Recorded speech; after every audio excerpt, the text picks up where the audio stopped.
Welcome, welcome, welcome. Watch the game sports. I'm your man, LA Cheatham, and we got a special treat for you tonight. But before we get any further, I'm going to let my man Penn introduce himself. But I'm going to take the pleasure right now introducing our guest, the big guy. And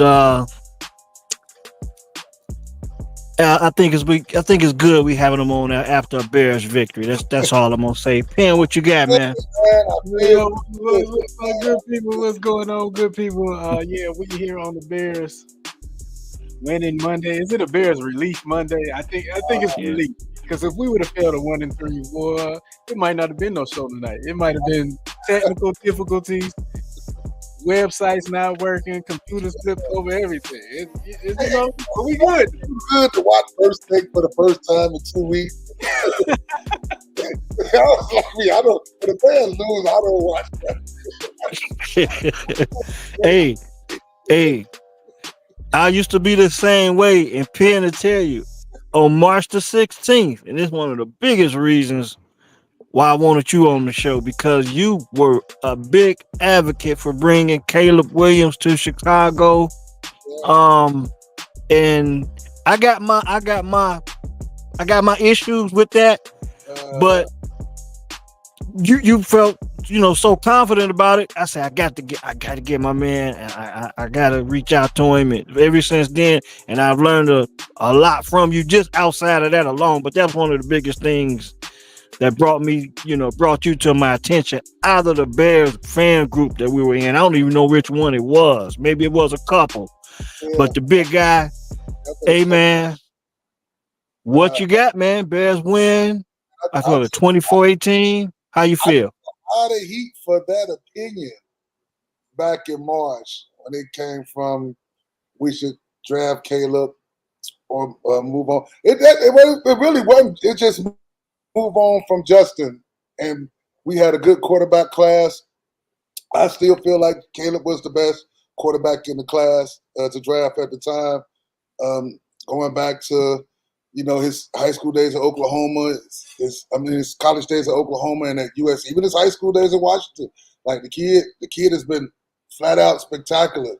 Like and the stuff that I was saying to the group, they was kind of like, oh, you said, but I was just spitting facts. You know what I'm saying? I was like, he has better passing numbers than Peyton Manning and Andrew Luck, and I would just because all my stuff comes off research. Like I don't put nothing out there that I don't research.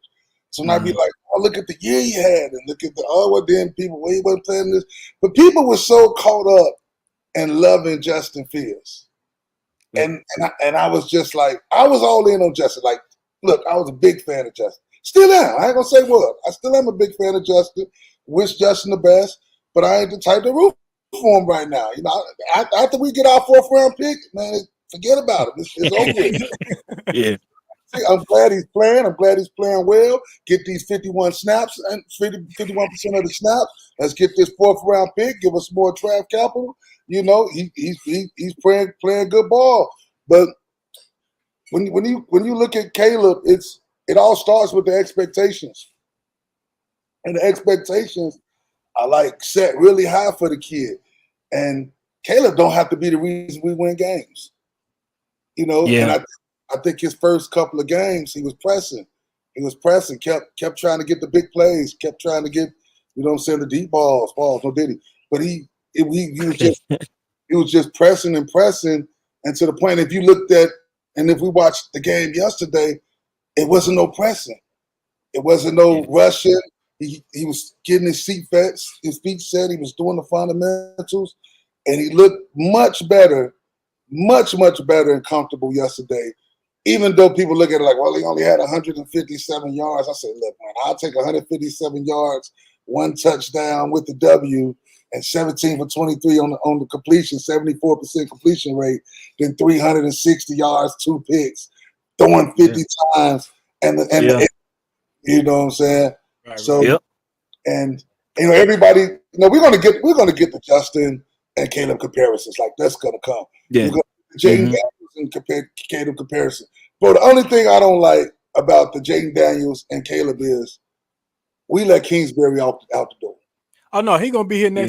next year. Don't even worry about it. I already put that out there. Let Kingsbury walk 2 out weeks that ago. door when we Yeah. had him to be the offensive coordinator here. Like, Yeah, period. he most definitely interviewed for the offensive coordinator job in Chicago. Well, he And gonna that's be another here interesting next time. thing. Um And and we can get back on that, but Penn, you, say it again.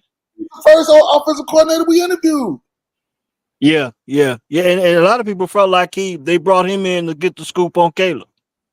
You know what I'm saying? Because they interviewed quite a few candidates. I forget how many, but this Yeah. is the one thing that concerned me about the hiring of Shane Waldron.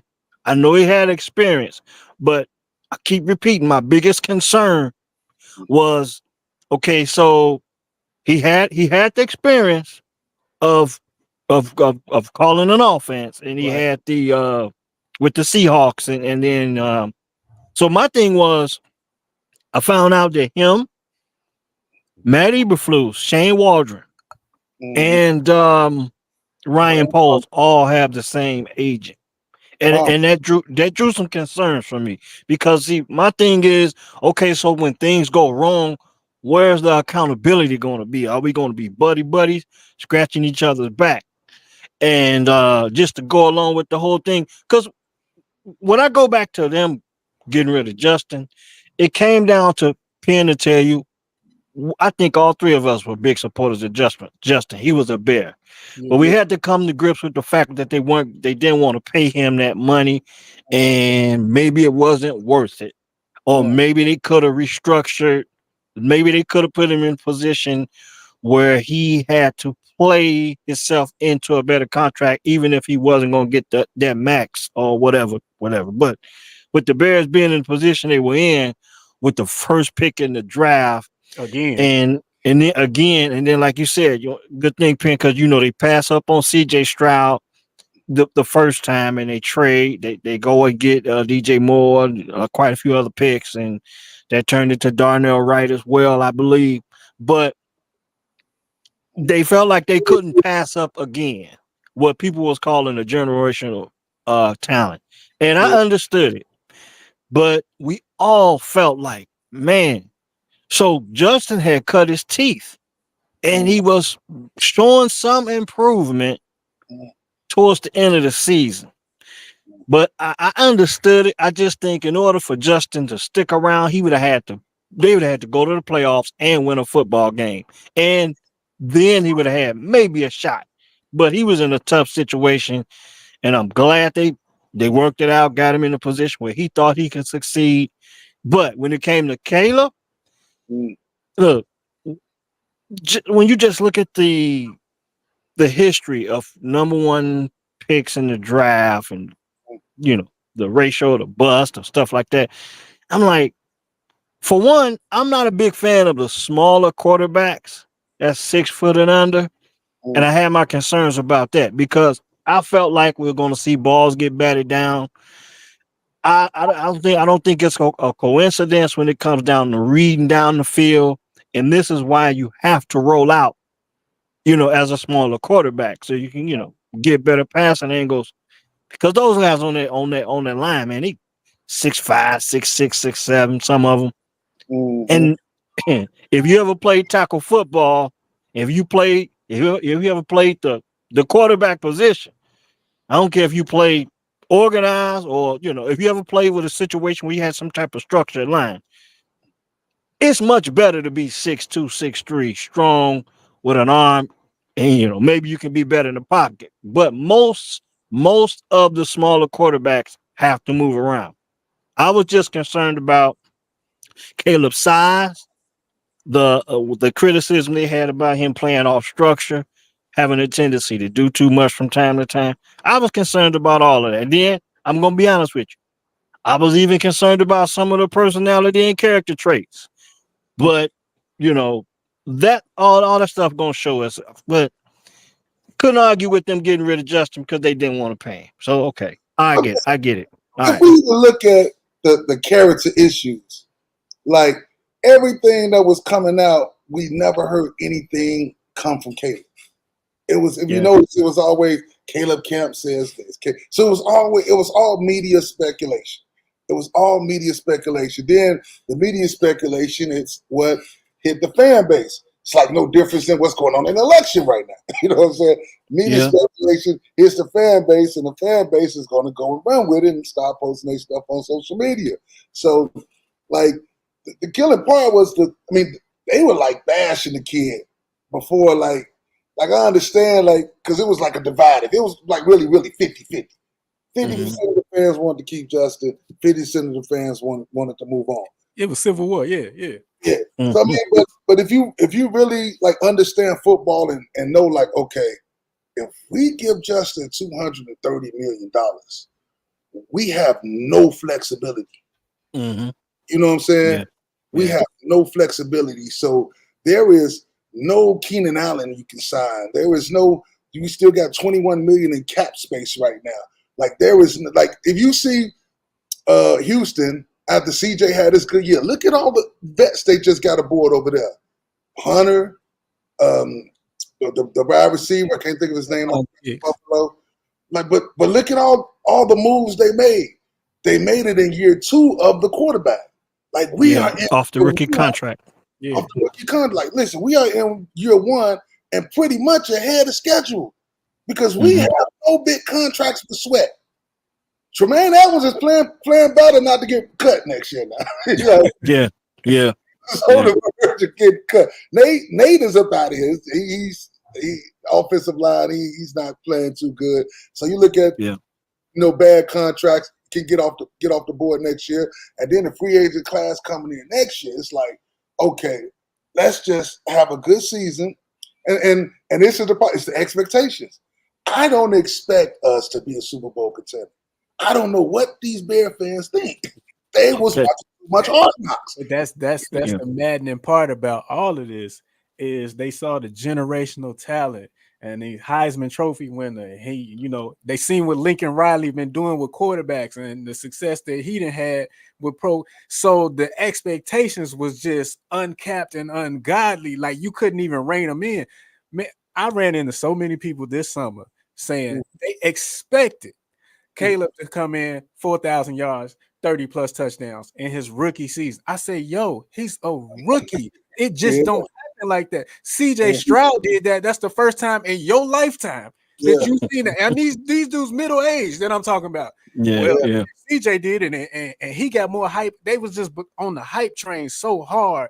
And that's why the beginning of this season has been so just like a gut punch because the hype train was just so out of control. If Caleb didn't come out and the offense didn't look good that first week, okay, we'll give you a pass that first week. Nobody that played in preseason, y'all still got it. It was that second game. Okay, D'Amico Ryans, they kind of exposed him a little bit. Then that third game, they couldn't beat the Colts, and they saw him throw the ball 50 times, and they're like, "What? This ain't looking like how we expected." That's why the city was just so down last week. It was raining in the city. Ain't nobody want to go to work. It was because of that. You're right. You go back to the game, go ahead. Even in the Colts game, and what's crazy is, you see the comparisons. Everybody's praising Fields this morning. He had a great game. But I say, hold y'all horses. Like, when Caleb threw for 360 yards, I know he had the 2 turnovers, but with the 2 touchdowns, y'all was saying, get him out of here. Look, this is my thing with that. Monday Night Football the next night, though. You know how it is with football fans, and it's probably got to be all around the country. It's a week-to-week vibe. And in Chicago, for the longest, it started with Mitchell Trubisky being drafted and not picking up the Bears, not drafting Patrick Mahomes. Then they start getting some, the Bears fans they looking at Patrick Mahomes, what Patrick Mahomes doing and all that. Now it's the other way around. Now is we got rid of Fields, and now we're gonna watch Fields and see what he's doing. So we done went from one extreme to another. And then you can also add the component of Jaden Daniels playing well in Washington. So it's like a 2-headed monster, either way you put it. And don't let Bo Nix catch fire, because all of a sudden, you know what I'm saying? All of a sudden, it's just gonna be like offensive minded coaches. Yes. Like yeah. they're always offensive minded. And the biggest mistake the Bears did going into the offseason was you chose Eberflus over Justin Fields. That was the first thing you did that was supposed to have been like, hold up, Jim Harbaugh's available? Yep.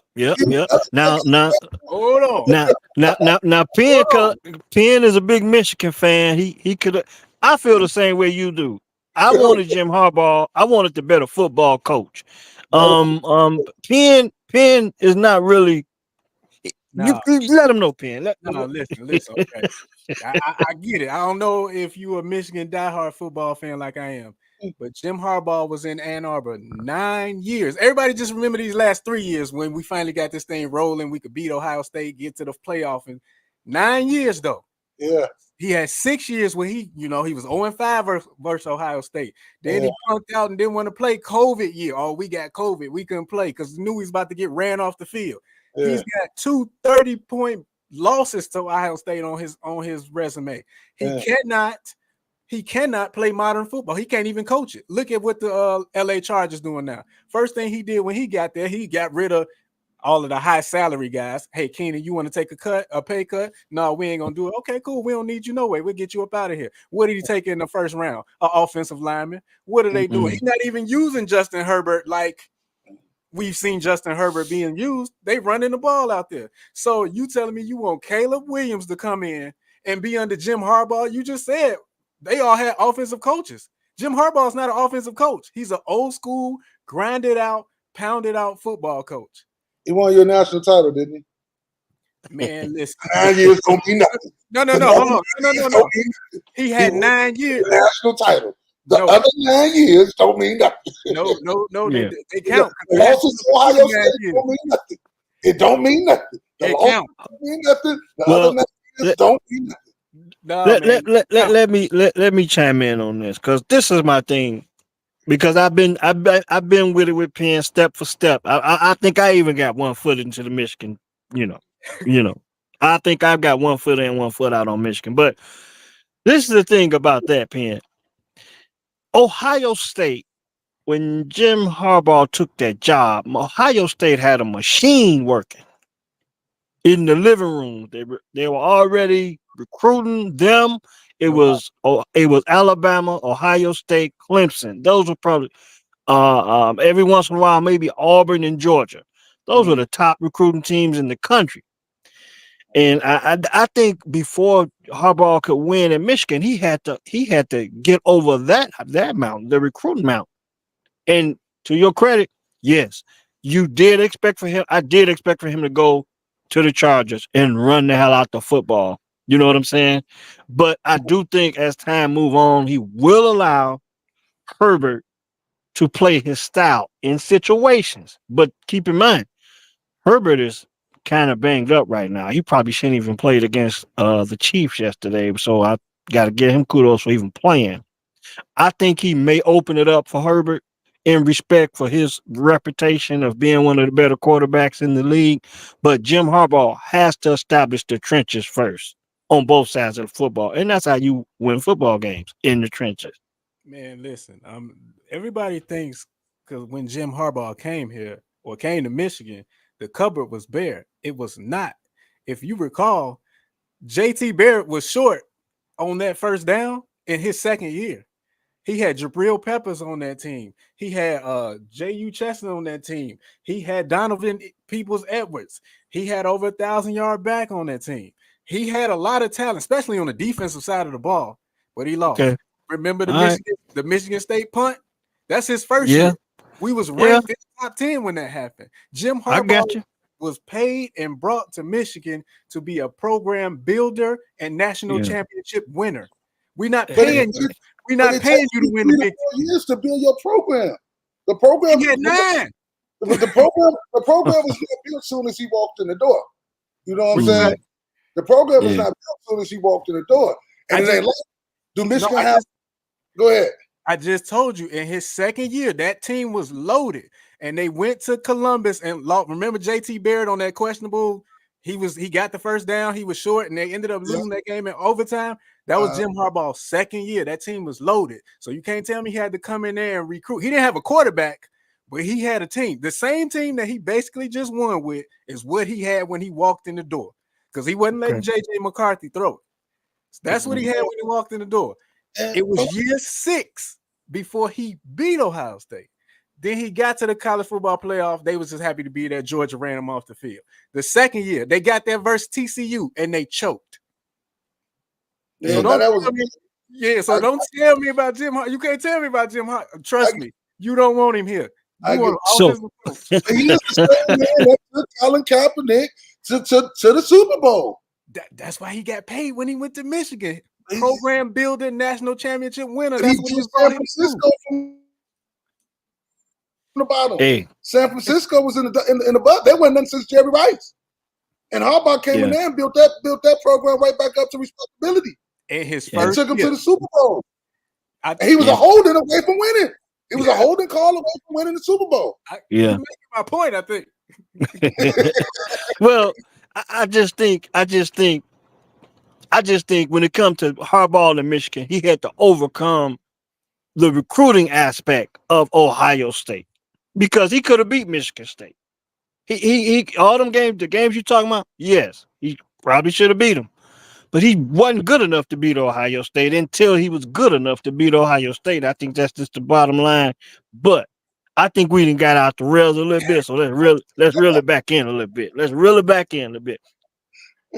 Do you think that the Bears would be sitting at 2-2 if Harbaugh was a coach? We talked about, they picked Eberflus over Fields, and I always felt like if you get rid of Fields, you got to get rid of Eberflus. So, do you think Harbaugh would have made that much of a difference up there four games into the season right now with this defense? They'd be 3-1. Okay, maybe one game difference. All right. We saying the exact same. Well, it wouldn't be the exact same thing. I don't think we would have Keenan. I don't think we would have Rome. We still maybe. Have so it wouldn't be the exact same team. So it's not apples to apples comparison. Yeah. Yeah, he probably would have drafted a little different because he definitely wanted more control. Well, he's a general manager here now. Bowles is still a general manager. Jim Harbaugh is just going to get $1 million to be the head coach. Jim wasn't coming but he definitely wanted control because he got that type of control in Los Angeles. But let's get to week, what was it, week 4 we just completed with the Bears? Yeah. I'm satisfied. So I'm satisfied at being 2-2 right now. Last year we because you got we were on 4, couldn't figure out what they was doing on offense. But my question is this: did it really take? Matter of fact, let me put it to you like this: the Bear fans, sports media, the people that go out and cover this team week in and week out, day in and day out, Bear fans, all the social media platforms that criticize this team and praise this team at the same time, they need to give themselves some credit because all the adjustments that they made were the suggestions that we heard in the media by just simplifying things in the red zone. And for years, this is how the Bears organization has been run. All the way back to you talk about bringing in John Fox. Everybody was talking about go get an established head coach. What did they do? They went and got an established head coach. Somebody had been in the position. Something they hadn't been done, they hadn't had a reputation of doing for years. So the Bear fans, sports media, they need to give themselves a hand. So you guys are 2-2. Me right now, Penn will tell you, when they did the thing with Justin, it's gonna be funny, Mike, but I was in serious consideration of suspending my fandom for 2 years with an option for the 3rd. because I just felt like the organization was not set up to win. And I just need to see more win. I've been a fan since Walter Payton, since the early 80s. Yeah. I mean, Vince Evans was the quarterback, okay? Bob Avellini, all them cats. So I've been around for a while watching this Bears team and this franchise. My Sunday nights and Monday nights have been up and down just like anybody else. But on March 16th, I made a decision. I said, you know what? I got to figure out a way not to get so tied up into this franchise as they prepare to try and develop another quarterback after they failed. I know they failed Justin. Justin was to blame too, but I felt like no, they failed Justin. They didn't put him in position to win, so I had to take a stand, which would turn out to be a healthy stand because now I don't watch the football games with them bubble guts anymore, and I know you guys watching them games with them bubbles like you the 12th man on the field. Am I right? I am. I mean, but it's different. I expect the Bears to be 9-8. I'm saying a wild card team. I ain't saying they're gonna win a playoff game, but I'm saying 9-8. That's what I've been standing on all summer. That's respectability. Yeah. 9-8. And I think at this point, how many we won last year? Seven. 7-10 last year. Yeah. There's 2 games more than we won last year. That's improvement. That's the same thing I say. Hey, maybe we can fight for the division. If not, we can get in through the wild card. We got great draft capital coming this year that O's didn't give away. Thank goodness. Yeah. Unless a good offensive lineman comes available this season, and we got to part with some of this draft capital because we got to fix this line. But I like 9-8, bro. Not yet. And with 9-8, you're gonna win some games you shouldn't win. You're probably gonna drop some that you shouldn't have dropped. So I think at this week 4 point, us being 2-2, that's exactly where we're supposed to be. If we're looking at the schedule, I thought we was gonna lose to the Texans, even though they gave us every opportunity to win that game. I thought we was gonna lose to the Rams. I thought we was gonna beat the Colts, and I thought we was gonna win opening week. So we 2-2. So I'm easily be 4-0 though. I thought 3-1. It's the Texan game. That's the one that really, really took me off the couch a few times because the Texans kept trying to give us that game. Yeah. And again, if they want to give it to you, good football teams found out a way to go ahead and take that home because you're gonna need a couple of those if you're gonna be 9-8 and make the playoffs. We ain't got that much room for error.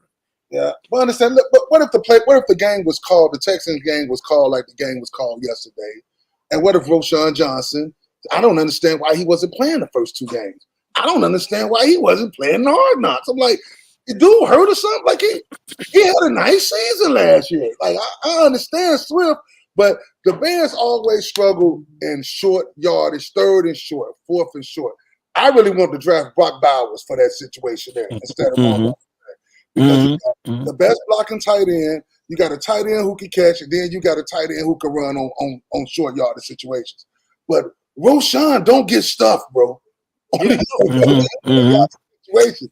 And he wasn't even playing in the Houston game. He wasn't even playing. He just started playing in the Colts game. I didn't know he was even active until he got smacked on the sideline. They smacked some shit into him. Like, don't tell the coach to put you in, boy. Seriously. I didn't even know he was active. So it was like bad coaching, the Houston game and the Colts game. You know what I'm saying? I ain't gonna say bad play. It's a rookie quarterback. He's going to make mistakes, especially if you let him throw 50 times. Like, if you throw 50 times, you ain't gonna get picked off twice. You're lucky to get picked off 2 times, and one of them wasn't really his fault. You know what I'm saying? Right. Yeah. Right. I'm gonna tell you something. When I watched the Bears from week 1 to week 3, even in the Rams game. Okay, for the first week, a ton of Bears fans are like, why did Velus Jones make the team? So Velus Jones did exactly what the Titans did. They kicked the ball to him. He kicked the ball back to him. He's been a scratch. He's been a healthy scratch ever since then. Okay. So to go back on your point, why wasn't Roshan? We never got it. I can't remember ever getting an injury update or seeing him on the injury report once the season started. Now he in pads after you already scratched Velus. Velus was he a serious consideration at running back position when you got Swift, Herbert, and Roshan? Come on, man. How many, other than being a gadget player, how many totes do you think you're gonna get Velus Jones, given the fact he can't hang on to the football? So no, your personnel groupings are questionable. Even when they were you handing the ball off to Travis Homer in the first couple games of the season, all of a sudden now he's got a hand injury. It took all of that to happen for Roshan to hit the field, and Yeah. then after that, let's step into yesterday's game. Kudos to DeAndre Swift. 16 carries. I think he had like 94 Yeah. yards, if I'm not mistaken. I think So one. he finally got it going in the running game. They finally got it going in the running game. But I was texting Penn. So up until this point, no one had impressed us in the run game. How do you get through a whole game where your top rusher from last season don't get your top running back from last season doesn't get a carry? Khalil Herbert didn't get a carry in the game. Mm. And I was questioning if he was injured, just like we was about Roshan. But we did see Khalil on special teams. So once again, the personnel groupings, the Mm. personnel groupings. This team is built to run the football. Yeah. I mean, we just named three capable running backs. If we can get the offensive line to do the fundamental things up front, that's going to make Caleb's job a lot easier.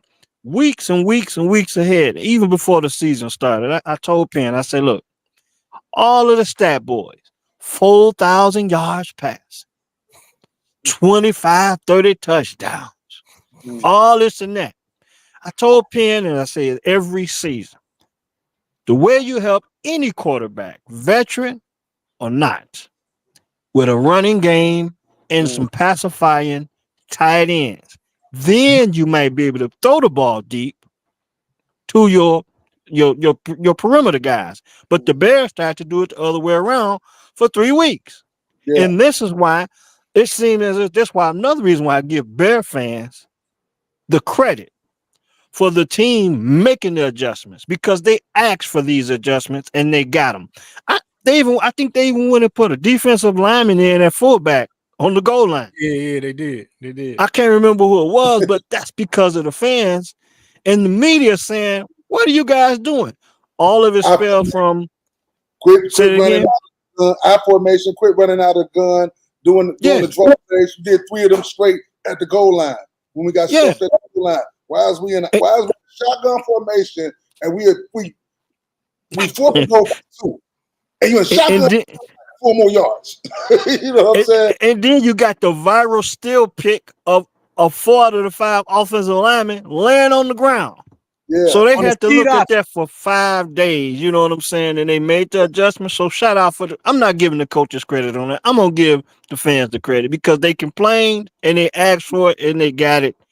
Now And the Bears won. we got to give Shane Waldron the shout out. He called a good Uh, game today. We Well, gave him a lot I'm of heat giving last the week. fans told him to. Yeah, we gave him a lot of heat last week. And the Shane and back to Caleb, he just went for his checkdowns.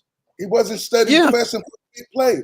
And then once them checkdowns get open, once them screens to Swift and the checkdowns to commit get open, that's going to open up the big play as well as the running game. But your Yeah. running game got to be balanced. It Yep. got you can't run Swift on first, second, and third down. Like, come on, bro. No, can't be predictable. Exactly. You're exactly right. Like, Can't be predictable. So, uh, you know, before I get up into the division, because we know the Vikings went to Green Bay. Before, if there's any closing remarks you want to have on this game, so because I want to look forward. Ask Go y'all, ahead. I gotta ask y'all a question because I texted my boy Nate this yesterday when I was watching the game.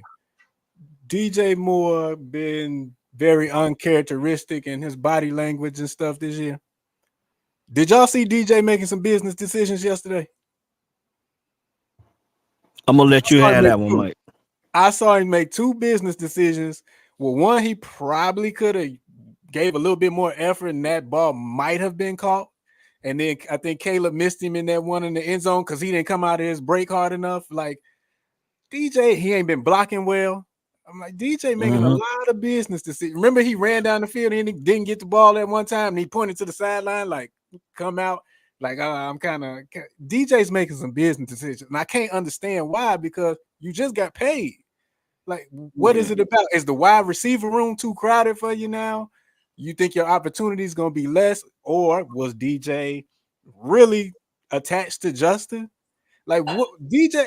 I need to know what's up with DJ. Well, he did catch a touchdown pass yesterday. And I'm gonna tell you like this.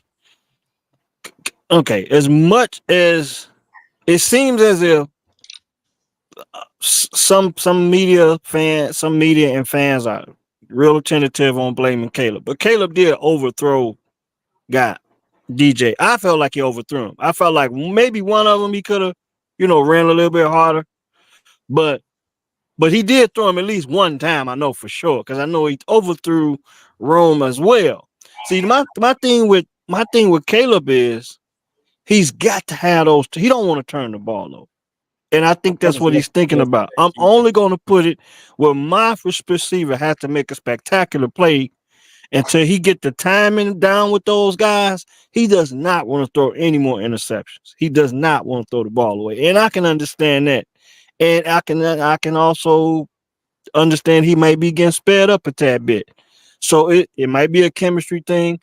I don't know if DJ when he got off with Justin, he was going down the field.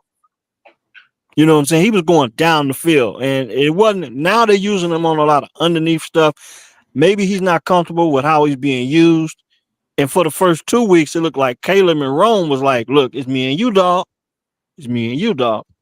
So, but give him credit, man. DJ scored a touchdown, and that was a tough catch. That was a tough throw and a tough catch because he was well covered on that play. And they got out of there with the win. Went out there, got the run game established against another team that was bad against the run. So it's progress. Like I say, big guy. I'm not giving Shane Waldron all the credit. I'm gonna give the credit to the fans and the media because they called him out. Well, DJ he did have 2 big plays that came back from penalties. Yeah, they had a ton of them yesterday. Yeah, that's man, they got to address these penalties. Hey, man, I don't know what's going on with Donnell Wright this year, but he got to get it together, bro. Like, these pre-snap penalties, Cole Kmet had a couple pre-snap penalties. You got to give your rookie quarterback, when he getting into these third and short situations, you got to give him this, like he's where he wants to be. We get third and short. So now you get a 5-yard penalty. Now he's back at third and long. What happens? You take a sack because he's waiting for the play. Our line is not built for third and long. No, it's not. Exactly. It's not. It ain't too many lines in the league that's built for it. You know what I'm saying? Yeah. When you talk about the athleticism that's on the on the defensive line on some of these teams, it ain't too many teams that are gonna survive them penalties, man. I mean, you got a lot of young quarterbacks. It just don't happen much. That's why you want more teams. You get the teams wanting to play more on schedule and keep themselves into third and short situations where they can have an option, run up pass. And I think they did have a ton of penalties yesterday. And maybe if they weren't playing the Rams, who knows how that game would have turned out. Too many penalties, too many penalties, bro. And pre-snap penalties. Like, these are just illegal formation. Y'all are putting this kid in bad situation. You see this body language one time. He was frustrated by it. Like, gosh, can we just line up right? Yeah. Mm-hmm. Yeah. But listen, man, I would rather go through the perks right now because the second half schedule is brutal. Yes. Into week 11, like any winning in the National Football League is hard as it is. You can look around the league. Look around the league. It's going to be an easy win. We thought the Colts was going to be an easy win. Pittsburgh thought the Colts was going to be an easy win. There are no easy wins in the National Football League. So you got to come out every time and play and take advantage of your schedule. But I like our position, man. Closing on the Bears, man.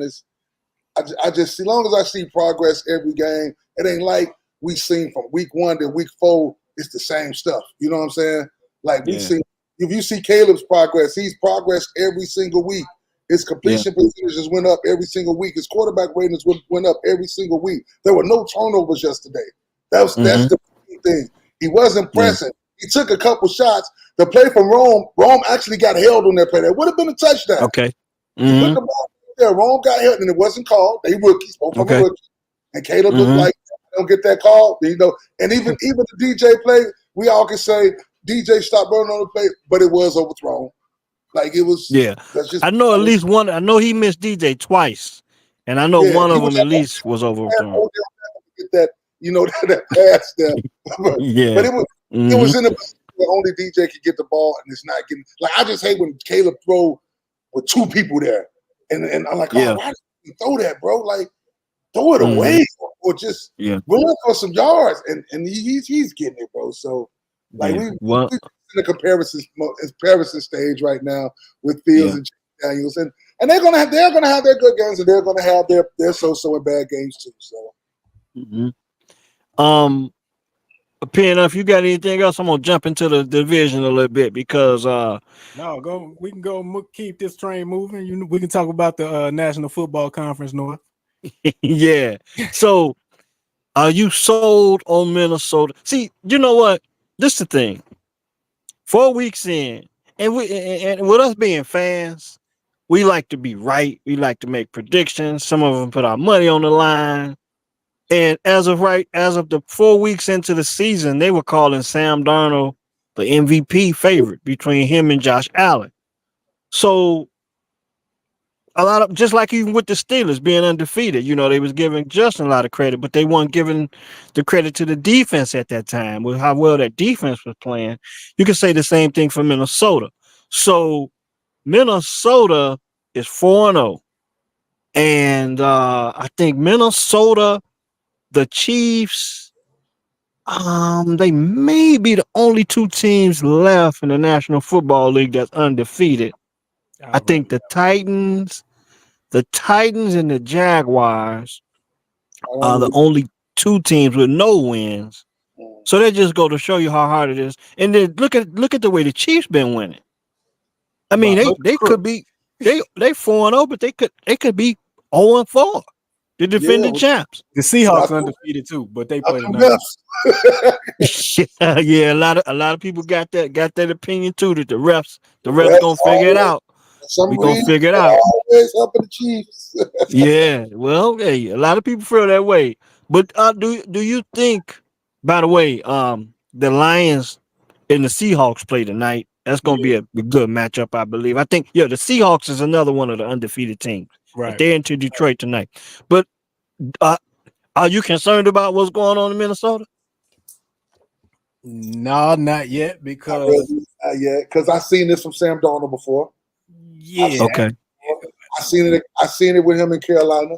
Hot start, and then he goes back to old Sam Darnold. Listen, if Sam Darnold pulls a Geno Smith, I'll be totally surprised. Okay. See, this is my thing. Could it be the coaching? Yes. Sometimes the right quarterback gets into the right system, and even if you look at Jordan Love last year, it was horrible. His first few games, it was get him out of here. They were saying about Taylor. He still threw 5,000 yards. Yeah. But I touched on that with Penn. Do you know what helped Jordan Love get back on track? Yeah. Having Aaron Jones. Once they got Aaron Jones back, they got better. Because it's the running game. Yeah, the running game balanced it out for him. And let me get to this Minnesota Green Bay game, because Minnesota almost gave it up. They was up at one point 28 to nothing. They ended up winning this game 31-29. Close. Let me see. Let me look at the numbers on. We talked about Sam. 3 points in the second half.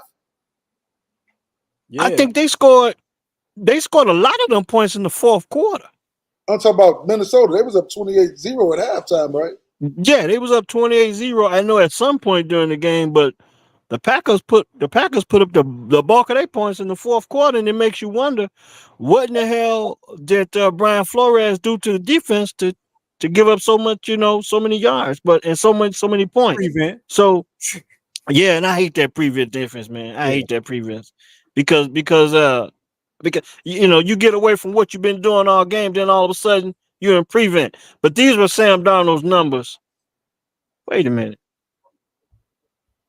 I got him. Okay, let me make sure I got his numbers right from yesterday. I got him. Hold on. Sam from This don't yesterday. look right. No, I got him. He was 20 out of 28, 275, 3 touchdowns, and 1 pick. In one pick. Okay, yeah, I was looking at the wrong stat line. Okay, all right. I was looking at his season stats. I'm looking at the wrong thing. So yeah, The words of Ice them, Cube. Today was a good day. Right. yeah, And yeah, you just brought up Aaron Jones, who and had then Aaron 22 Jones went 93. in there. He goes back to Green Bay. I don't think he didn't. Did he catch a touchdown pass? No, Yeah, I think he didn't get in the end zone yesterday because he said he that didn't. before he was Lambo leaping, and he didn't Yeah, get. he didn't get in the end zone, but he ran the ball 22 times for 93 yards. There you go again. Balanced rushing attack. You know what I'm saying? So you can't beat as much as people like the passing game and they like to see these quarterbacks throw the ball all over the yard. Look, John Elway didn't win a Super Bowl till he got a running back. Well, Davis, Till till they got Terrell Davis. So I'm gonna leave that with the fanboys that all the stat trackers and fanboys that just want to see the guy. Because I'm gonna be honest with you, if the NFL get to be anything like the Arena Football League, it's gonna be just like the NBA. We're gonna lose interest. We're gonna lose interest. Points. You Yeah, need some diversity and you yeah, need some variety in sports. You know what I'm saying? I can appreciate a no hitter in baseball. I really can. yeah, I mean, because when baseball turns into softball, I lose interest. yeah.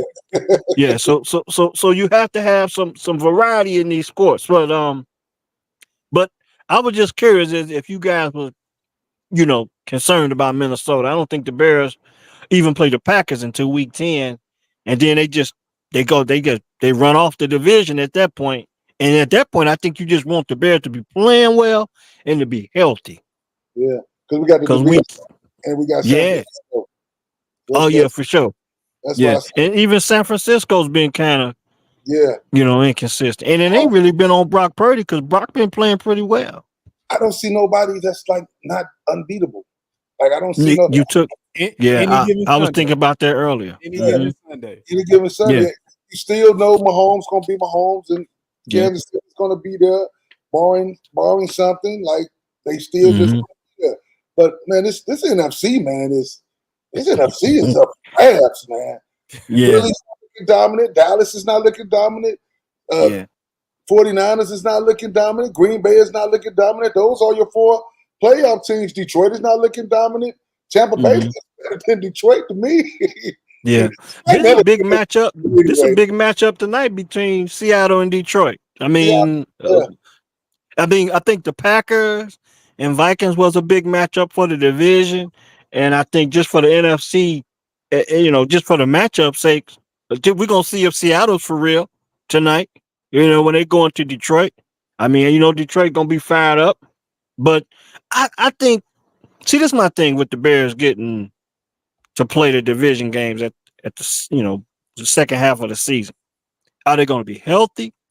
Are they going to have that extra Because this is my thing. The Packers and the Vikings have already knocked up on each other. So it's the division. It's on. It's on. It's on. It don't get no better than that. Probably gonna get a little bit more competitive when you're going up against your division foe. And I believe even the Lions, they're gonna have a division game under their belt by the time they play the Bears. I think they play the Bears on Thanksgiving. So my concern is, one, are the Bears going to be healthy? Two, are they going to have that division competitiveness or that edge that it takes to, go and play against your division? Because you got to keep in mind, got a lot of new parts. A new coach, new offensive coordinating coach, new quarterback, new pieces on the offense. And when you get into the division, it's gonna be like, damn, the regular season been the regular season, but these dudes they doing a little something different this week. Yeah. That's my thing. Are they gonna be calloused enough and ready to to get into these division battles. You know what I'm saying? It's gonna Are they come down going to two things. Coaching. Things. to say that again? It's gonna come down to two things: What's that? the line holding up and the defense stopping the run.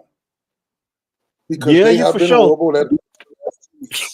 We've been You horrible. most definitely right. You most definitely right like that. But I think the number one component is health.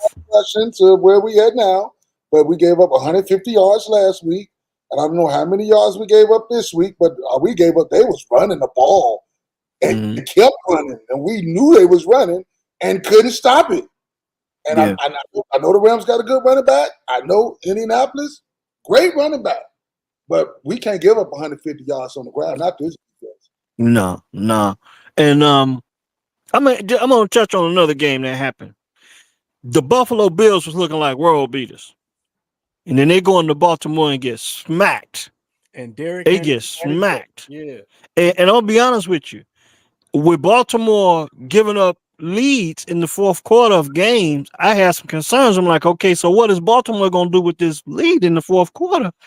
And they held up. I mean, shit. Derrick Henry, he hit him in the mouth on the first, second play of the game. What was it, 97 yards to the house? Or something like that? Yeah. And I think he was like a tick under 200 yards on the ground. I mean, that game right there, for as much as they want to talk about quarterback play, Lamar Jackson and Josh Allen, man, that game was won in the trenches. Anytime you're running back running for 200 yards, that's self-explanatory. That game was won in the trenches. Some guys were getting smacked around and moved out the way. It was some grown men moving out the way with the Baltimore Ravens and the Buffalo Bills. And then you got to factor in Derrick Henry after that. After you get moved out the way, Yeah. that's a mountain of a man to be trying to tackle. Like it was a double-edged sword. So I mean, you know, I get on here and I take a little extra personal joy when the Ravens lose. So you know, they pulled it out yesterday. So I couldn't be that happy about that one yesterday. Okay. What you got, Mike? Big guy, what's up? No, I was just looking up. Let me just say, if I tell y'all the quarterback threw for 389 yards, 4 touchdowns, but had 3 interceptions, what kind of game would y'all say he had? 3 interceptions? They lost. That tells me that he was in a shootout. Maybe they even lost. You know what I'm saying? But you're not gonna say he played a bad game. Like, I didn't understand. Caleb threw for 363, 2 touchdowns and 2 picks, and they said, "Oh, he was horrible." He played a bad game. it's the 2 picks, because this is my thing. I'm very biased, and I don't think people watch football in depth. And what pisses me off about football is the Super Bowl is probably the biggest game in America. And every year, the quarterback is slotted to get an MVP. My thing is, look at the game that Patrick Mahomes had last season. That was not worthy of MVP. The kicker should have been the MVP. He kicked 250-plus yard field goals in that game and set a record with one of them. And that's my thing. A kicker has never been MVP. But this was my thing, man. Yeah, Look at the score. But see, that's my thing. Watch the whole game. That's why the name of this platform is Watch the Game, because the kicker had a bigger impact on the game and put the team in position. Now, don't get me wrong, because the play at the end of the game was made, but up until that point, Mahomes hadn't played a great game. I think he even threw the ball away once in that game in the Super Bowl, and the kicker had set a record with 2 different kicks. Yeah. So he did his job a little bit better than Mahomes, in my opinion. He was the better player on the field. Say that again. Would you buy Damian Howard in their first Super Bowl? Remember the running back that was supposed to be MVP? Yes, he caught a touchdown and he ran for a touchdown. This is my thing. They don't watch football with the totality of what everyone else is doing. You know what I'm saying? What's getting done outside of the quarterback. I think Von Miller was the last Super Bowl MVP defensively. You know what I'm saying? And that game was a total blowout. And if you remember when the Bears won the Super Bowl, Richard Dent was the MVP, and the score was 46-10. But So in order, you never seen a kicker say, "I'm going to Disney World," man. I got it, but I got it, You But if never that's what seen it, a Disney but if World, that's what happened on the field, that's what happened on the field. Do you? It was I believe at one point a kicker won MVP in the NFL. I can't remember who it was, oh, but I if, think it happened once if before. Fettuccine never won it, there ain't no kicker never won no MVP. Look it up. I'm pretty sure it happened once. I'm pretty sure it No, happened once. And what I'm saying is, when you watch the game, you have an appreciation for what everyone on the field is doing.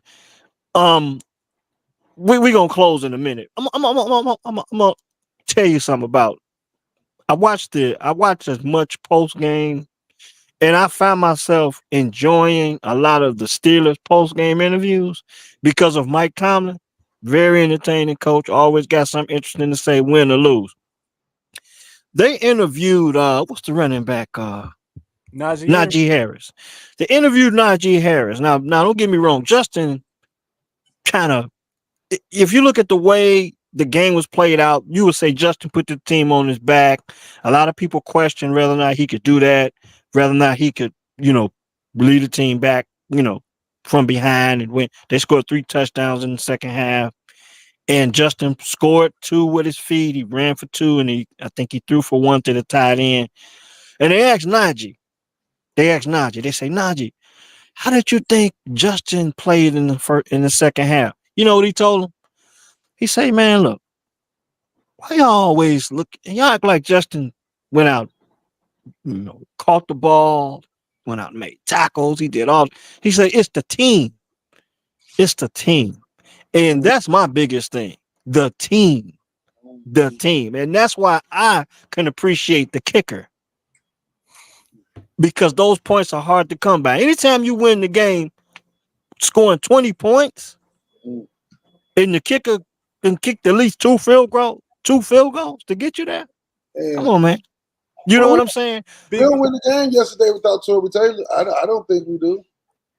But that's what I'm saying. You watching the game, the totality of the game. I mean, field position. He put he set the defense up. Position, like he must have started. He must have heard them fans like, "Oh man, we wasted our 4th round pick on this guy. Could have got us free agent to do this." This is my thing. He was put in position to do his job. Yeah. He probably hoped he could have sat on the sideline and drunk Gatorade, and the offense was going to go up and down the field time and time again, like the Washington Commanders been doing. They haven't. I mean, they went a week or 2 without punting the football. Yeah. I mean, that's easy money. But when you're asking him go out there and punt this football, put the defense in a good situation, that's the only time he gets to control the game. So if he does it impressively, acknowledge him for it. So when you got kickers going out there, kicking 50+ yard field goals, and the quarterback ain't through for but 1 touchdown and threw a pick, now you got to put a little bit more value in the kicking game because he had a bigger effect on the game being won. And that's my opinion. And that's why I watched the game. What year did you get Cairo Santos the MVP of the Bears? What year was that? 2020? Pick one. He's probably MVP at least 2 seasons for the other while he was here. When I mean, what matter of fact, Cairo, I think he with the Panthers, and that's the Bears' next opponent. Interesting, they're gonna have Andy Dalton coming in, Cairo Santos coming in, and they're gonna be coming in the Soldier Field to play the Bears. But I just, that's what inspired me to start this platform, because I'm like, with me and Penn to start the platform, because like, they don't watch everybody. You can see the man that tackled the ball, just that tackles the man with the ball. You see the man that runs with the ball. You see the man that throw the ball. No one really calls out what's going on in the trenches. And after 4 quarters and 60 minutes of a game is over, what did you see? What did you see? Now, don't get me wrong. There's some really talented people on social media that cover these things. But when you look at the ESPNs, Fox Sports Ones, they talking about the quarterback. And that's all that when we talk about league MVP. I felt like league MVP last season should have been Tyreek Hill. But when Tyreek Hill started having his personal problems, I kind of understood it ain't gonna happen. It ain't gonna happen. It ain't gonna happen. You know. But for that man to be 5'8", 200 pounds, and you know what, he on the field and you still can't stop him. He was worthy of an MVP for me. But then when the players put out their top 100, who was number one? Tyreek. That's all I'm saying. You know, the players got a different appreciation for what the next guy's job is. And I thought it was interesting that Najee called out the media. It's like, look, y'all always talking about, you know, he said Justin. He said, y'all act like Justin made all the tackles, went out, called, say, man, what about the team? We played well in the second half. And I appreciated that statement from Najee because that's how I watch football. And I gotta think that Najee, being a former Alabama of the Crimson Tide, is we're not gonna win any other way. It's got to be team first. Got to be team first. That's got to be a Sabanism right there. So what you guys think the Bears gonna do? We gonna close up. What you guys think the Bears gonna do with the Panthers next week coming in Soldier Field?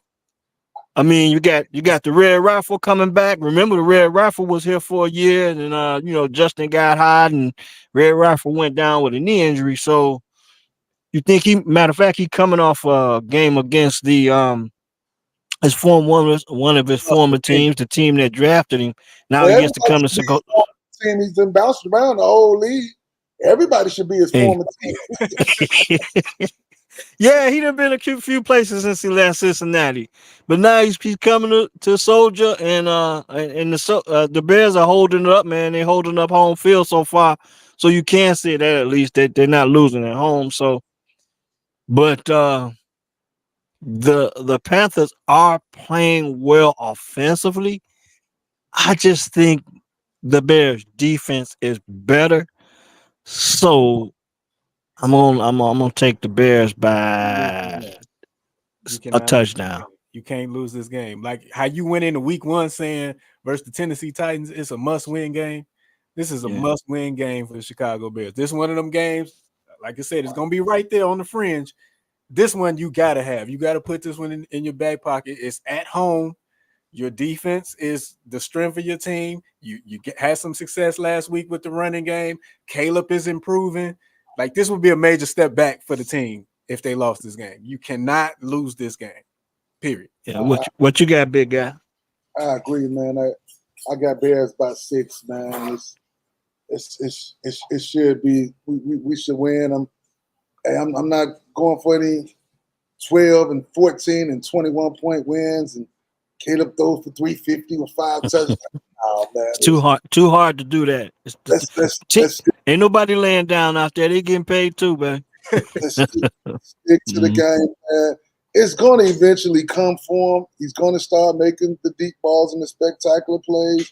But right now, it's all about rhythm and getting adjusted to this bad offensive line. And hopefully our offensive coordinator can get him out doing some naked bootleg. I ain't seen a naked bootleg all year. Well, you said it. You said it. If they watch us tonight, if Shane somehow gets a win of this video tonight, who knows? He may run it, and we can credit the big guy. The big guy called that play, and they ran a naked boot. So if they run a naked boot, I'm giving you the credit. That's yeah. So they got, like I said, they got the Panthers coming in, and this the thing. I think they got the Panthers, and then they got the Jaguars, and I think they're going to London for that game. So that'll be an 8:30 game, 8:30 in the morning game for us. But both of those games, considering the back half of the schedule, both of these games are going to be must-win games. The one that concerns me is that one where they play the Jaguars out of the country, but the Jaguars are they haven't won a game yet. So, like I said, winning in the National Football League ain't it's hard, and we can see that. I mean, just look at the Chiefs. I mean they scrapping for every win they got, and they undefeated. Tonight Yeah. we get a chance to see another undefeated team going to Detroit, and it's going to be interesting. I think just now I want to say that this is an interesting thing. We can head. I'm gonna let you and I'm gonna let Penn finish it off for us tonight. I'm gonna get your remarks, then I'm gonna let Penn finish it off. But the Titans and the Dolphins, we got a doubleheader on Monday night tonight. And the Titans and Dolphins, they have already kicked off there in the first quarter.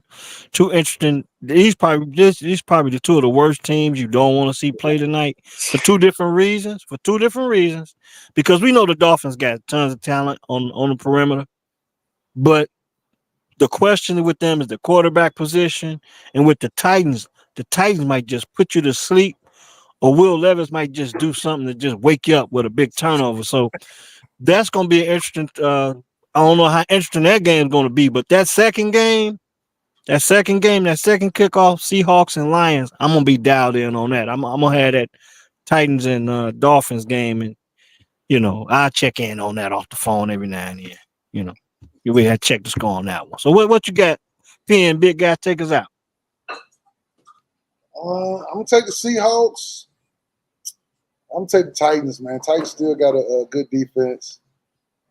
Still top 10 defense in the league. They just ain't got good offense. But I think their offense is gonna eventually come around. They have weapons over there. I'm gonna take the Titans tonight. So you got them getting the win tonight. I think the Dolphins at home. I'm gonna go with Miami. So I'm gonna take the Dolphins and the Seahawks to round out week 4 with 2 wins. My parlay got busted right because the Jets didn't beat the Broncos yesterday.